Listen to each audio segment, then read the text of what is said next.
Assalamualaikum warahmatullahi wabarakatuh. Halo semuanya. Perkenalkan, nama saya Ifsyana Rizky Utami dengan NIM 4112321003 dari Universitas Negeri Semarang.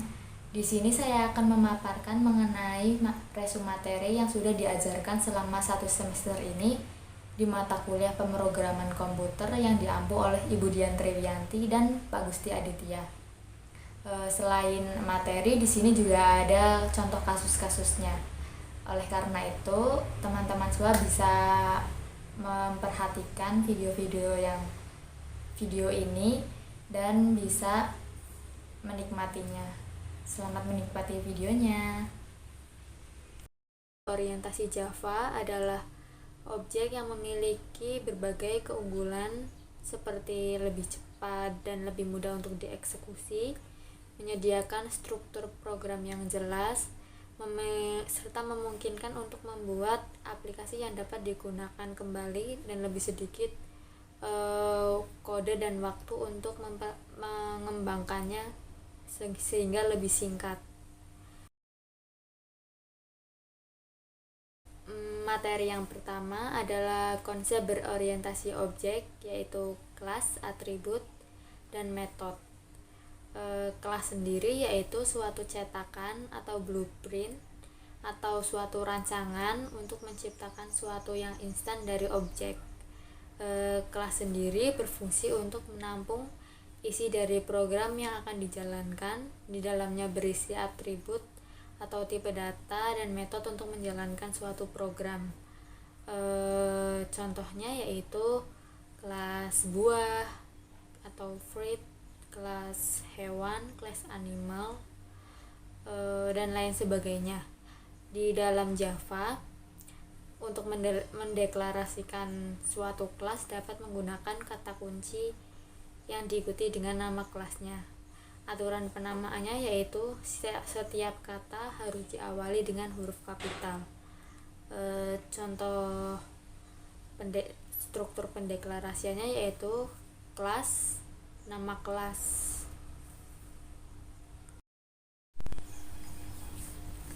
Lalu ada atribut.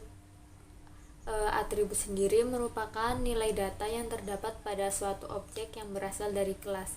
Atribut merepresentasikan karakteristik dari suatu objek. Untuk struktur pendeklarasiannya yaitu tipe data, nama variabel. Misal contohnya yaitu integer x sama dengan 5.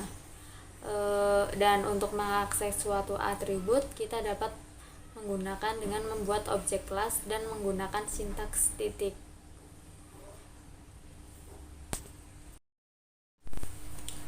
Lalu ada metode. Metode dideklarasikan di dalam kelas dan digunakan untuk melakukan suatu tindakan. Metode sendiri adalah sebutan dari behavior atau suatu fungsi di dalam Java.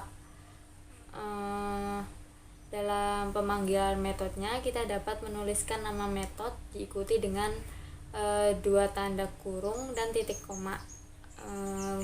Kemudian di metode sendiri ada 2, yaitu metode statik dan metode publik. Metode statik sendiri yaitu metode yang dipanggil dengan membuat objek, dan metode publik yaitu metode publik dipanggil dengan membuat objek dan metode statik dipanggil tanpa membuat objek.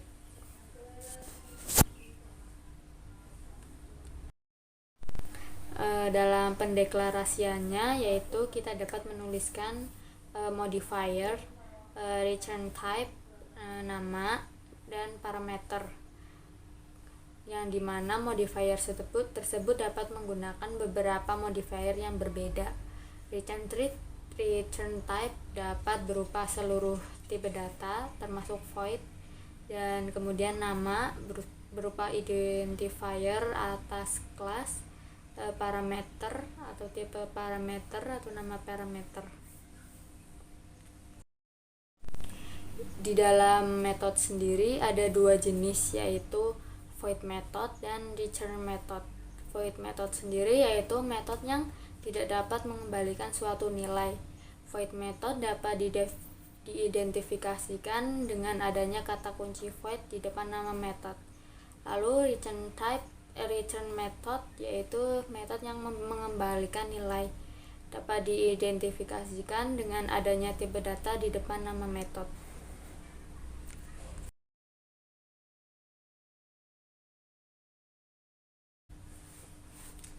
Untuk contoh programnya yaitu pertama-tama kita dapat membuat kelas baru dengan di sini kita buat dengan nama kelas main.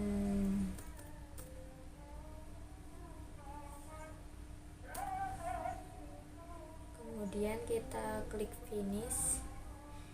Di sini terlihat nama kelas yang kita buat adalah kelas main. Kemudian kita dapat mengetikkan integer x sama dengan 5. Ini bisa kita sebut sebagai atribut. Kemudian kita ketikkan public static void main yang di sini merupakan metode main agar suatu program bisa dijalankan. Kemudian kita membuat objek baru yaitu dengan menuliskan kelas tadi, dan ini bisa ditulis bebas. M1 nya bisa ditulis yang lain. Kemudian kita menggunakan code new main.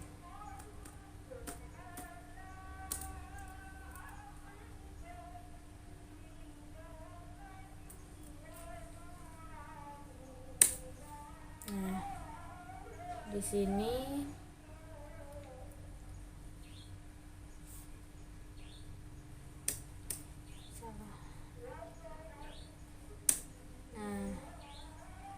sini kita dapat memanggil atribut dengan cara menuliskan objek baru tadi dan ketik. Nah, di sini akan muncul atribut tadi.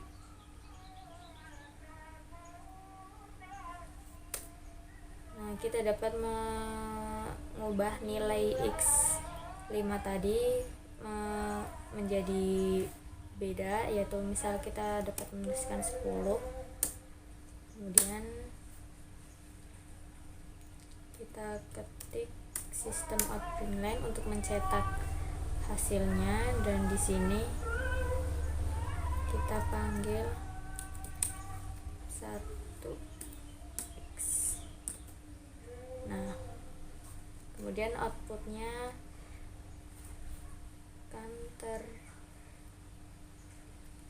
akan muncul 10 karena kita memanggil dengan atribut baru. Ini contoh kelas dan atributnya ya.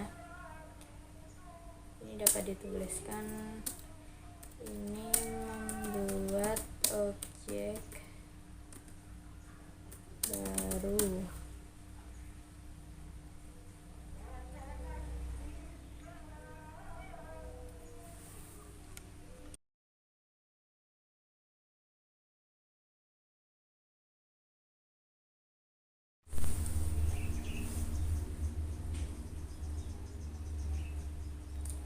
Untuk contoh yang kedua yaitu contoh metode. Di sini saya akan mencontohkan dari metode public dan metode static. Di sini saya namakan kelasnya yaitu kelas method.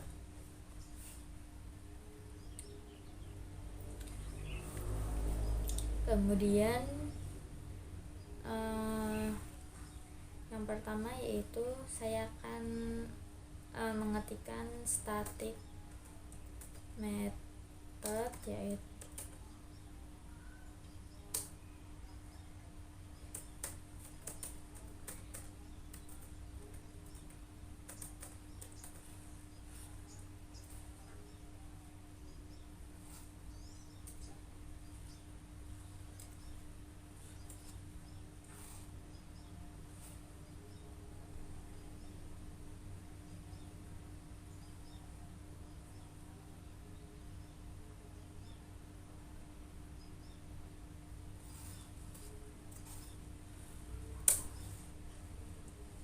static void my method static di sini merupakan method static. Kemudian saya akan mengetikkan system out print line. Ini adalah method static untuk dicetak nantinya. Kemudian di sini saya akan menuliskan public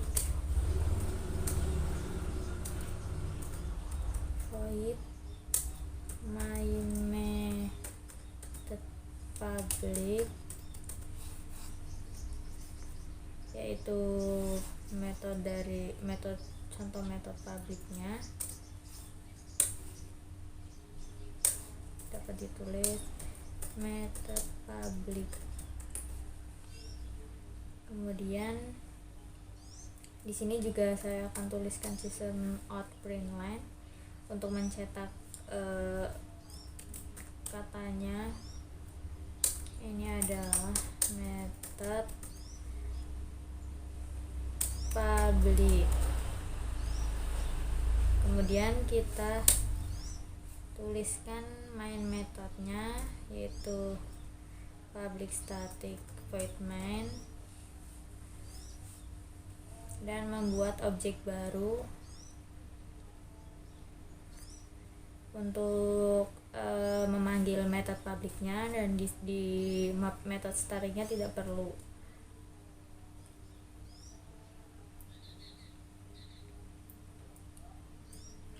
Kita cukup ketikkan my method static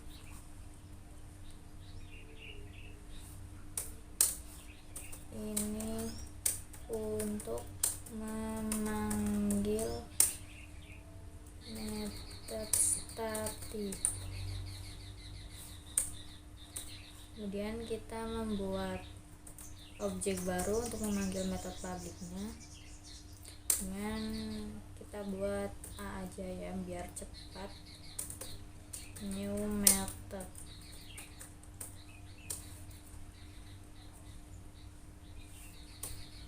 Kemudian untuk memanggil metode publiknya kita dapat mengetikkan A titik. Nah, di sini akan muncul method public. Nah, setelah ini bisa di run dan akan muncul outputnya. Yang pertama ini adalah method static, yang kedua ini adalah method public.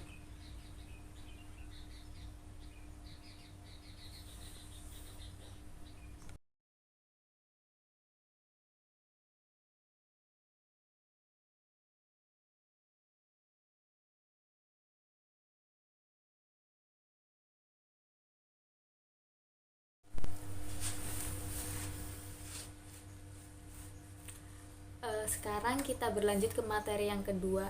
Materi yang kedua adalah package. Package adalah wadah yang digunakan untuk mengelompokkan kelas terkait, seperti folder yang ada di dalam directory file. Package ini pada dikembangkan di aplikasi Java. Ada banyak ratusan kelas yang dapat ditulis dengan mengkategorikan kelas-kelas yang dapat mempermudah untuk kita mencarinya. Di Java, package dibagi dua. Yang pertama, paket dari Java API, yaitu built-in package. Yang kedua yaitu package yang ditentukan oleh pengguna. Package dalam Java dibagi menjadi dua kategori. Yang pertama built-in package, yaitu paket dari Java API.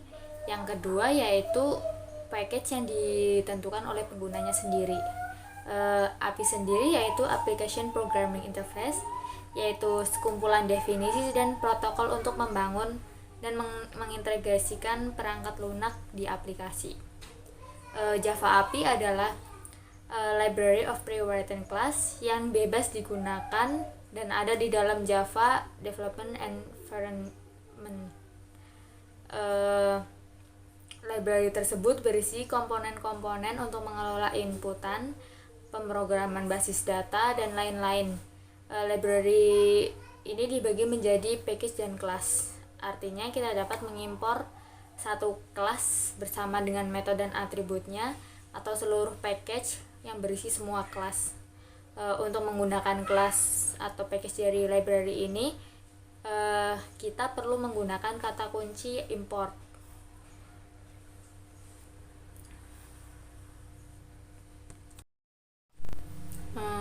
Yang kedua yaitu package yang dibuat oleh pengguna. Untuk membuat package sendiri perlu memahami bahwa Java menggunakan directory system file untuk menyimpannya, sama seperti folder di komputer. Contohnya seperti ini.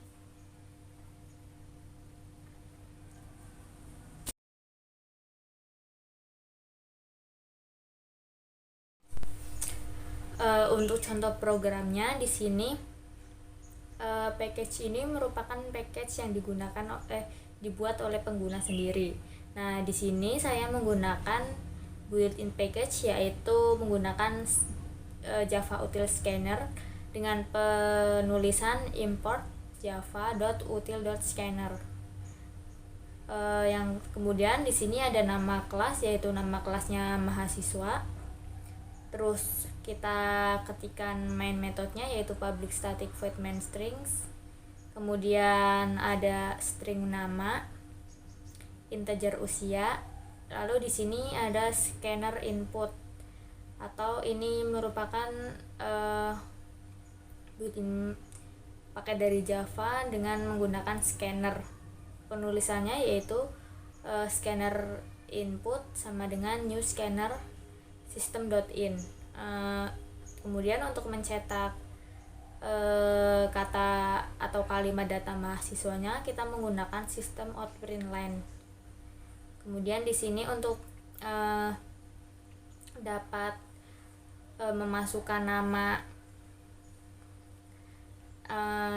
yang kita akan ketikkan, yaitu menggunakan keyboard dengan penulisan yaitu nama sama dengan input.nextLine. Yang kedua usia dengan penulisan input.nextIn.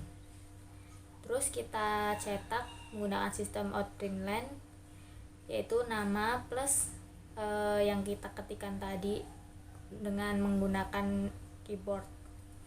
Terus yang kedua kita mencetak usia sama seperti tadi.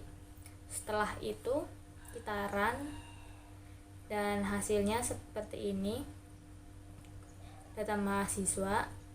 Terus kita ketikkan misal namanya, yaitu nama saya Ifsiana,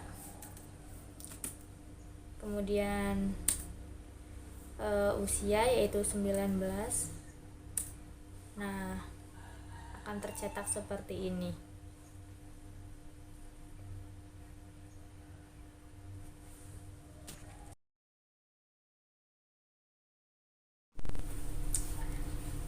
Untuk materi yang ketiga adalah constructor.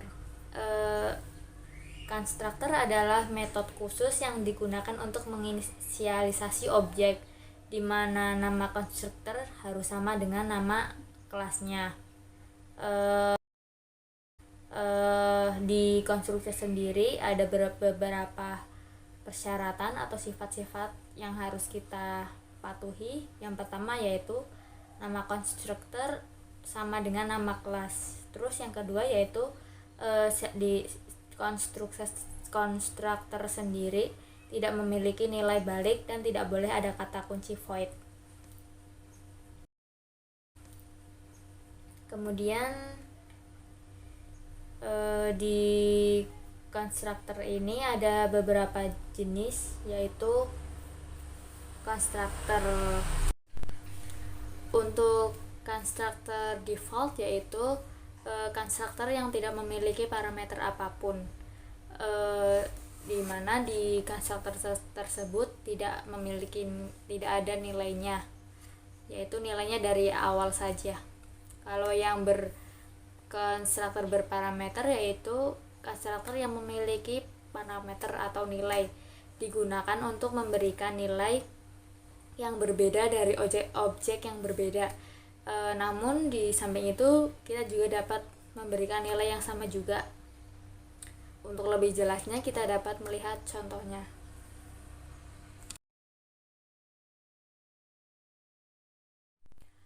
Untuk contohnya yaitu di sini ada package, yaitu package yang dibuat oleh saya sendiri. Kemudian di sini saya mengetikkan kelas luas dengan nama luas lingkaran. Di sini misalnya kita mempunyai jari-jari dengan dimisalkan dengan R. R tersebut berparameter 7. Lalu kita menghitung luasnya dengan double hitung luas. Kemudian ini adalah metodenya. Terus kita menggunakan return dengan rumus luas lingkaran yaitu 3,14 dikali R kuadrat. Kemudian di sini kita membuat kelas baru yaitu kelas demo constructor 1. Terus kita ketikkan main metodenya yaitu public static void main string args. Terus kita membuat objek baru yaitu luas lingkaran L1 sama dengan new luas lingkaran. Terus kita ketikkan system out print line yaitu luas lingkaran sama dengan luas lingkaran dot hitung luas, yaitu kita memanggilkan strukturnya di sini di L1 dot hitung luas. Kemudian akan muncul output yaitu luas lingkaran atau L1 sama dengan 169,86 cm persegi.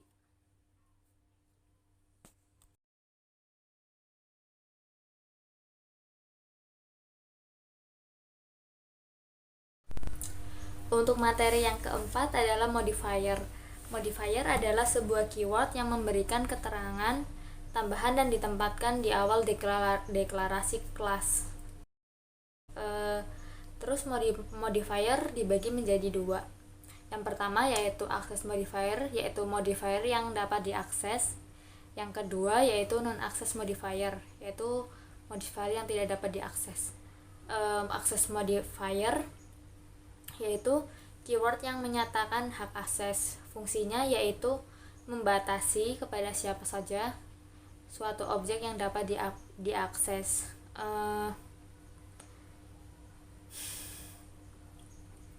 Sesuai dengan namanya, modifier ini hak akses yang satu ini tidak perlu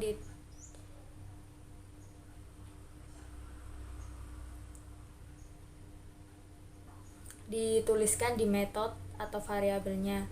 Dengan akses ini, variabel atau metodenya dapat diakses dari kelas lain asalkan masih dalam satu package yang sama. Terus yang kedua yaitu non-access modifier. Non-access modifier yaitu modifier yang tidak dapat menyatakan hak akses, namun memiliki fungsi tertentu terhadap apa yang dideklarasikan. Access modifier ini dapat ditempatkan sebelum deklarasi kelas. Di sini ada default atau tanpa modifier, yaitu kelas hanya dapat diakses dalam satu package. Terus yang kedua ada public, yaitu kelas yang dapat diakses baik dari dalam maupun dari luar package. Untuk access modifier yang ditempatkan pada constructor, atribut maupun metode ada seperti pada tabel di sini, yaitu untuk modifier private dapat diakses di dalam kelas tapi tidak dapat diakses di dalam package. Di dalam subclass tidak dapat diakses dan di package lain juga tidak dapat diakses. Untuk default yaitu dapat diakses di dalam kelas, dapat diakses di package, tetapi tidak dapat diakses di subclass dan package lain. Untuk modifier protected dapat diakses di dalam kelas, di dalam package, dan di dalam subclass, tetapi tidak dapat diakses di package lain. Untuk public dapat diakses di semuanya, yaitu baik dalam package maupun luar package. Untuk non-access modifier yang ditempatkan pada kelas, yaitu ada final, yaitu modifier yang menyatakan bahwa kelas tersebut tidak dapat diturunkan. Lalu ada abstract, yaitu modifier yang menyatakan bahwa kelas tidak dapat dibuat objek. Terus non-access modifier yang ditempatkan pada konstruktor, atribut, dan metode ada final, static, abstract, terus transient, synchronize, dan volatile. Untuk lebih jelasnya dapat dibaca di ini pada halaman ini. Kemudian untuk lebih jelasnya kita dapat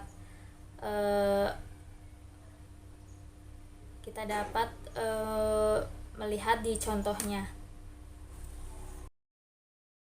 Untuk contohnya di sini saya menggunakan kelas lingkaran dengan menggunakan menggunakan atribut private, yaitu private double R. R sendiri yaitu jari-jari. Ini kita dapat tuliskan atribut menggunakan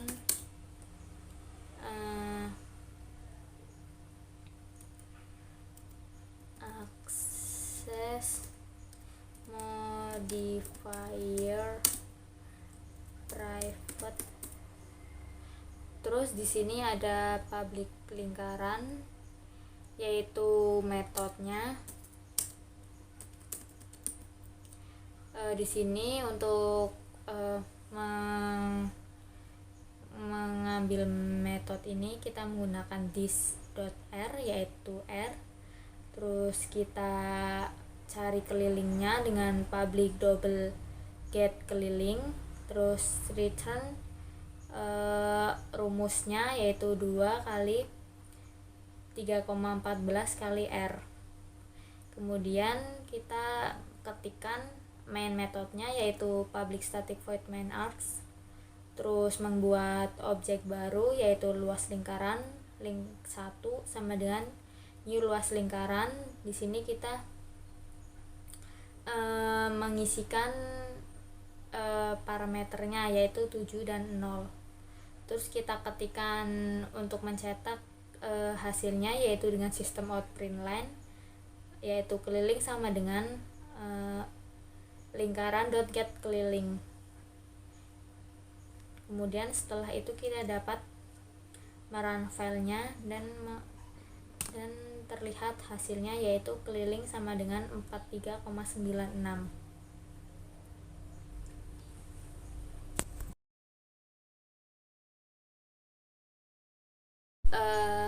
Materi yang kelima yaitu enkapsulasi. Enkapsulasi sendiri adalah mekanisme pembungkus data atau variabel dan kode yang bekerja sama pada metode bersama-sama sebagai satu unit. Enkapsulasi sendiri yaitu digunakan untuk mengakses instant variabel dan dapat digunakan menggunakan metode getter dan setter untuk mengaksesnya. Di sini getter merupakan metode yang berfungsi untuk mendapatkan nilai pada atribut private. Terus setter digunakan untuk metode publik yang berfungsi untuk memberikan nilai dari atribut yang bersifat private. Terus pada enkapsulasi sendiri, setiap atribut dapat dibuat private agar data di dalamnya dapat terlindungi, dan sebagai gantinya kita dapat membuat sebuah metode publik sebagai jembatan agar objek lain dapat memberikan nilai dari atribut tersebut. Untuk lebih jelasnya kita dapat lihat di contoh programnya. Untuk contoh enkapsulasinya, pertama-tama kita buat kelas baru seperti biasa. Dengan di sini saya akan menamakan enkapsulasi finish. Nah, di sini tertera public class enkapsulasi, terus kita ketikkan public static seperti biasa. Lalu di sini kita akan buat kelas baru dengan atribut yang private agar enkapsulasinya bisa digunakan. Di sini misal kita buat kelas dosen.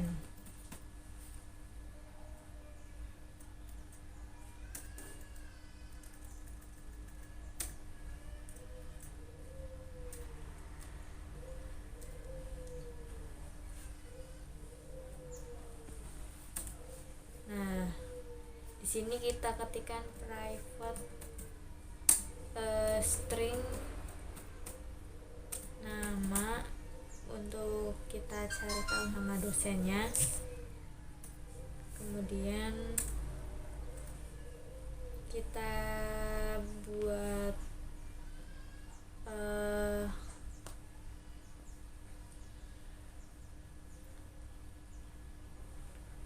public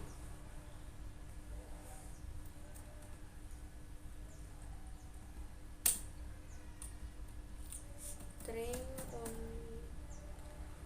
untuk get method getter.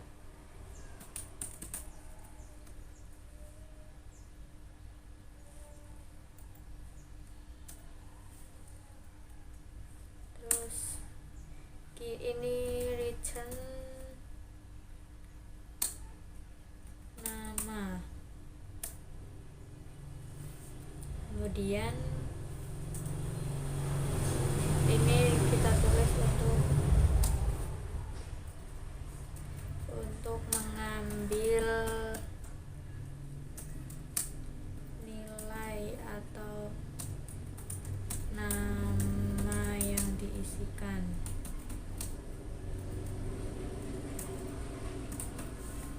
Kemudian di sini kita buat setternya.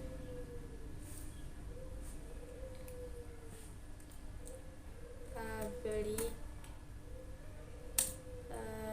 void set nama, ini string nama.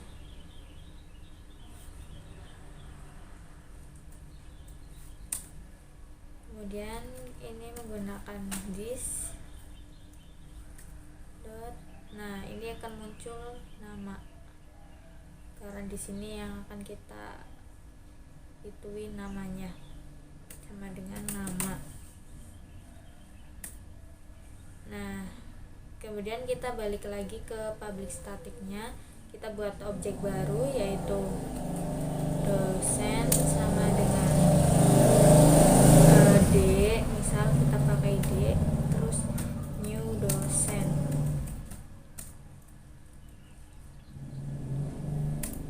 Nah, di sini kita buat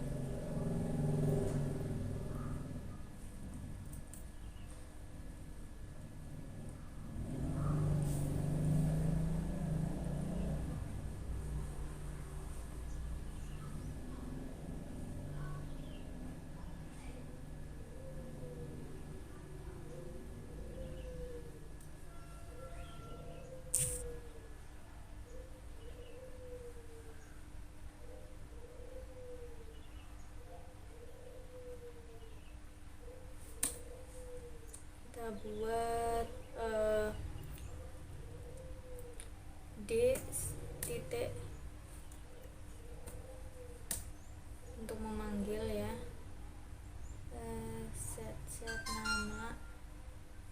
Misal di sini namanya Dia.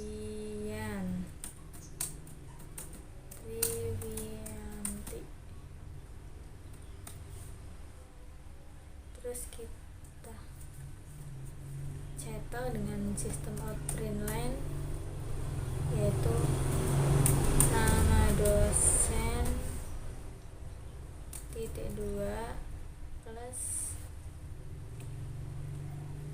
tadi yang get tadi ya.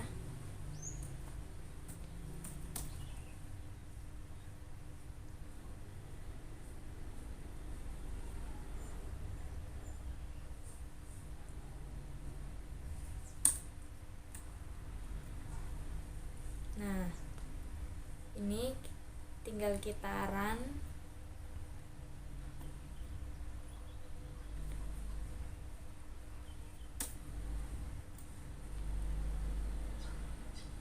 Nah, di sini akan terlihat nama dosen (2) Dian Triwianti. Jadi di sini dari yang private kita bisa ambil dengan menggunakan set. Nah, di sini untuk konstruktornya kita menggunakan get nama.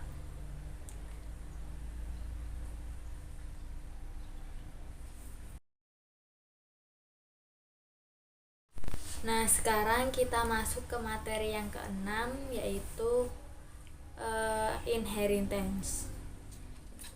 Inheritance sendiri adalah pewarisan di mana sebuah kelas mendapat metode dan field dari kelas lainnya, di mana di sini kita menggunakan kata kunci extend sendiri digunakan untuk mewarisi properti dari suatu kelas. Kemudian di inheritance ada superclass dan subclass. Di superclass menggunakan kata super, yaitu untuk membedakan anggota superclass dan anggota subclass.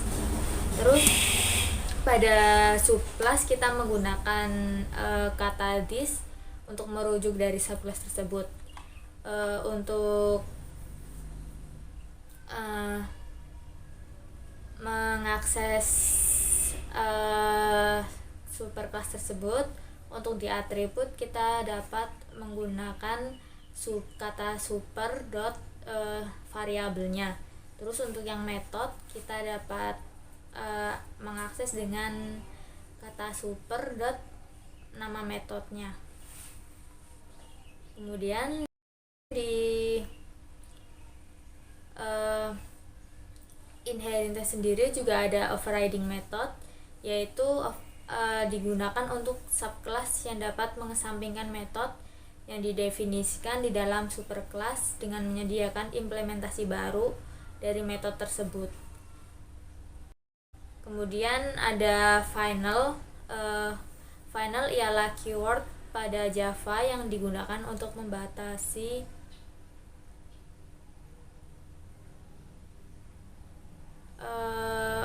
beberapa fungsi dan dapat dideklarasikan dengan variabel, metode dan kelas pada bahasa pemrograman Java ini.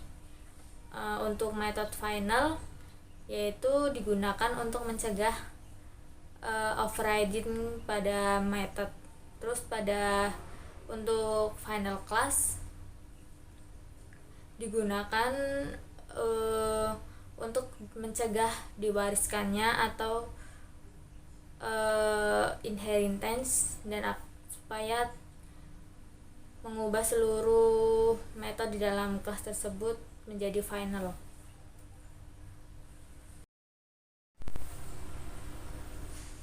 Kemudian di sini juga ada tipe-tipe inheritance, yaitu ada single inheritance, multi-level inheritance, hierarchical inheritance, dan multiple inheritance.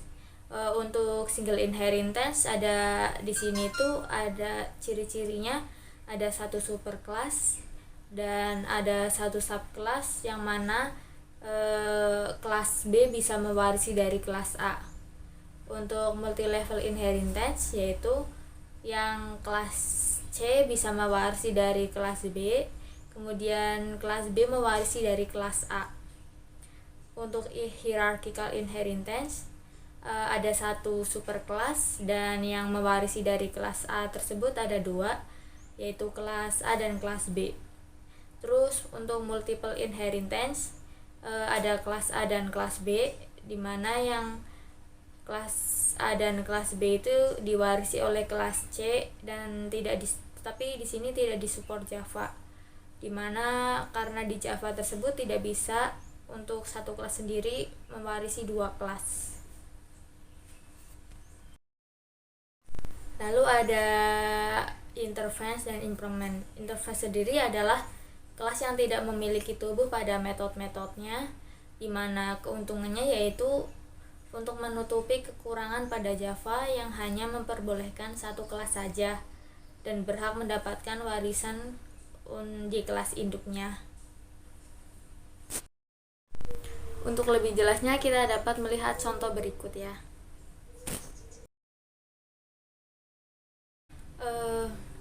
Untuk contohnya di sini kita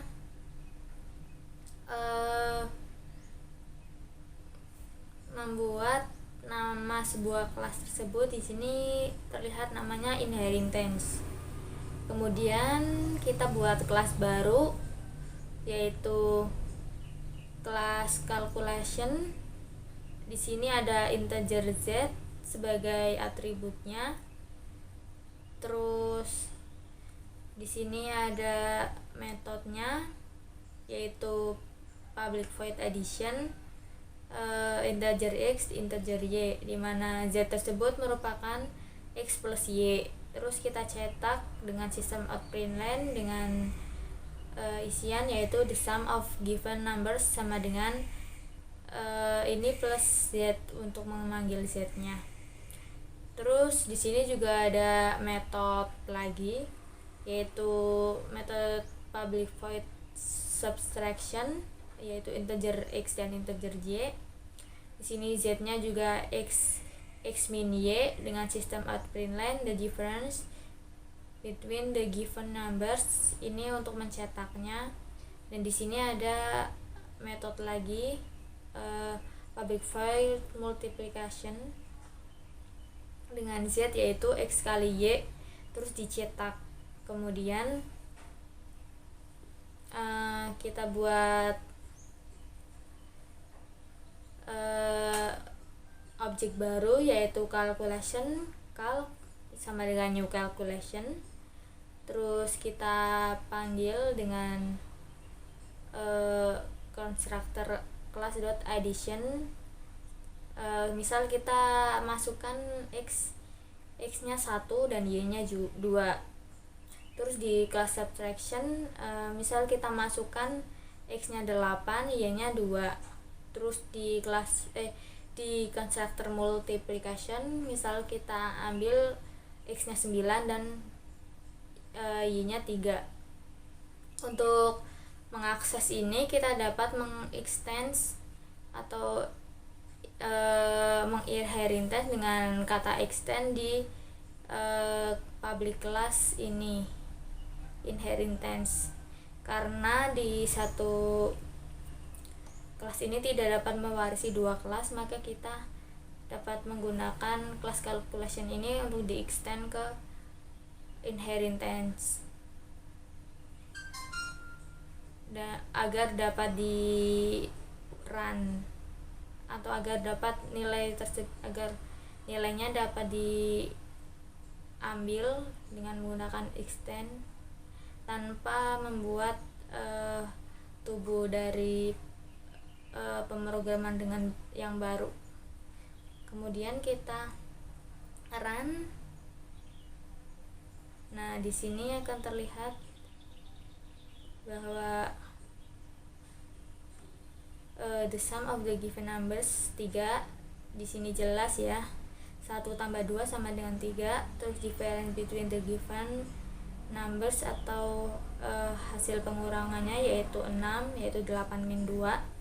Dan the product perkaliannya yaitu 27, yaitu 9 dikali 3 atau x kali y. Seperti itu.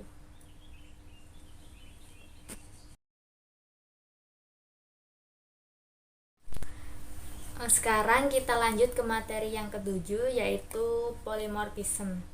Polymorphism atau polimorfisme dalam bahasa Indonesianya yaitu kekuatan untuk berubah ke dalam bentuk apapun, atau dapat diartikan juga sebagai kelas yang dapat memiliki banyak bentuk, metode yang berbeda-beda meskipun namanya sama, dengan atau singkatnya tuh sebuah objek dapat menjadi apapun berdasarkan referensi kelas yang dapat diwariskan, di mana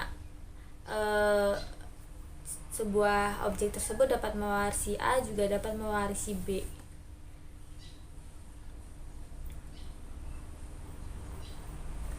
Terus penggunaannya yaitu paling umum terjadi ketika referensi kelas induk digunakan untuk merujuk ke kelas anak objeknya. Untuk macam-macam polimorfismnya pada Java itu ada dua macam, yaitu polimorfism statis dan polimorfism dinamis, di mana polimorfism statis yaitu menggunakan metode overloading, yaitu dalam sebuah kelas memiliki metode yang sama tetapi parameter dan tipe datanya berbeda. Dan yang kedua yaitu polimorfism dinamis, yaitu menggunakan pewarisan di mana implementasi dari interface tersebut abstrak kelas, dan sehingga dapat dikatakan juga menggunakan method overriding.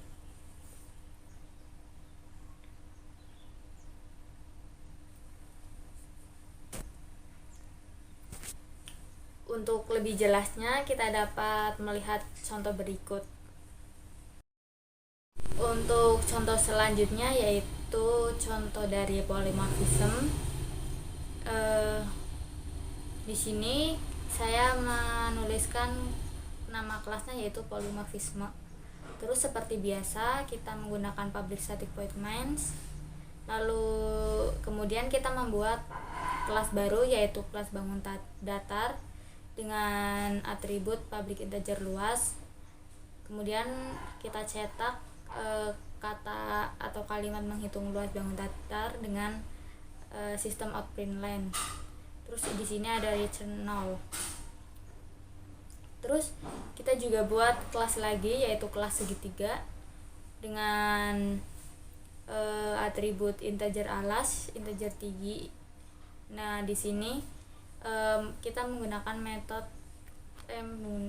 menuliskan public segitiga sama dengan integer alas, integer tinggi. Ini merupakan konstruktornya, dimana ini untuk merujuk ke itu menggunakan this.alas sama dengan alas dan this.tinggi sama dengan tinggi.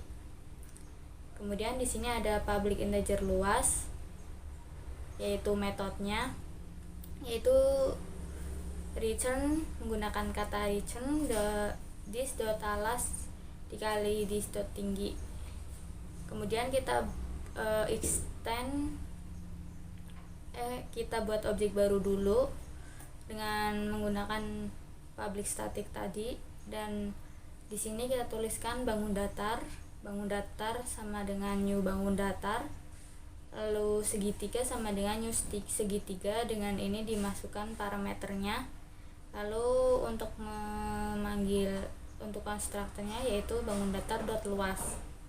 Terus kita cetak luas segitiganya tadi dengan sistem outPrintln dan konstruktor segitiga dot luas. Nah, untuk mengakses nilai ini kita dapat mengextend dari kelas bangun datar ini ke kelas segitiga. Kelas segitiga dapat diextend ke kelas bangun datar agar nilai-nilai ini bisa kita eksekusi. Setelah itu kita dapat run filenya, dan di sini akan terlihat untuk menghitung luas bangun datar yaitu luas segitiganya 18.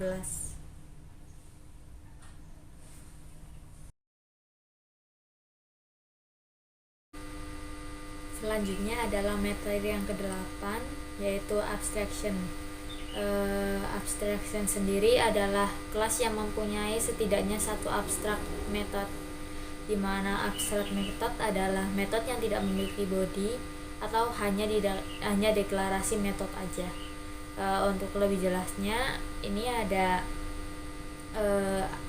contoh penulisannya dari nama abstrak kelasnya sama nama metode kelasnya, di mana abstrak kelas ini tidak bisa dibuat objeknya.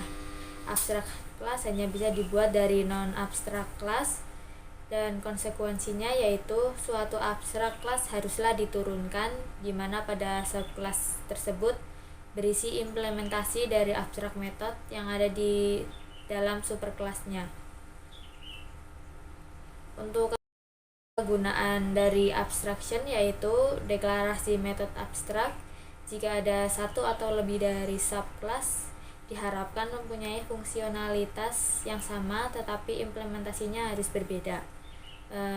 Caranya yaitu gunakan abstrak class untuk mendefinisikan behavior atau metode secara umum sebagai superclass, sedangkan subclassnya digunakan untuk menyediakan implementasi detailnya.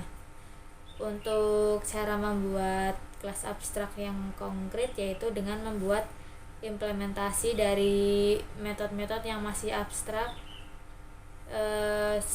Ini dilakukan untuk pewarisan atau inheritance. Kemudian kelas abstrak biasanya digunakan sebagai kelas induk dari kelas-kelas yang lain. Kelas abstrak sendiri akan membuat versi konkret dari kelas abstrak. Tapi pada suatu kondisi tertentu, kelas induk tidak ingin dibuat sebagai objeknya. Nah, karena kode metodenya belum jelas, jadi dia implementasikannya dengan cara menggunakan abstrak.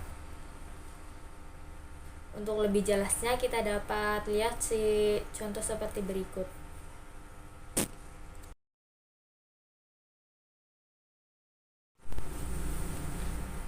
Di sini nama kelasnya yaitu contoh abstraction, di mana kita membuat kelas baru yaitu kelas abstrak dengan nama abstrak kelas yaitu kendaraan. Ini merupakan nama kelas abstrak. Kemudian di sini ada metode abstraknya.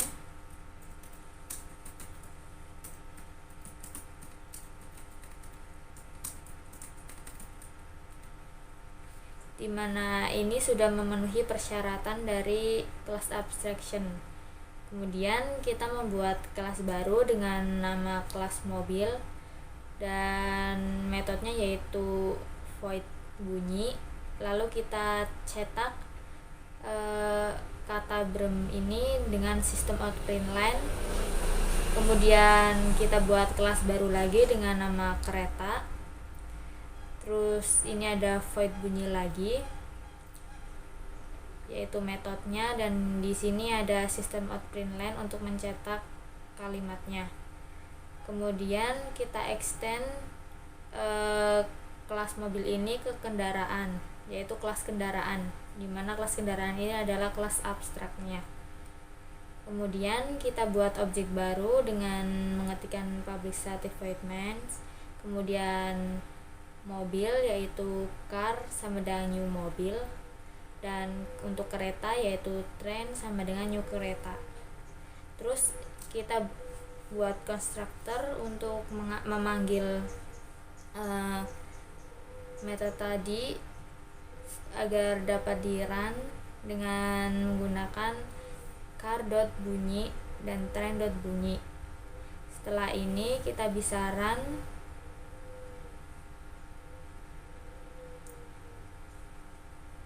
dan terlihat di sini ada outputnya seperti ini.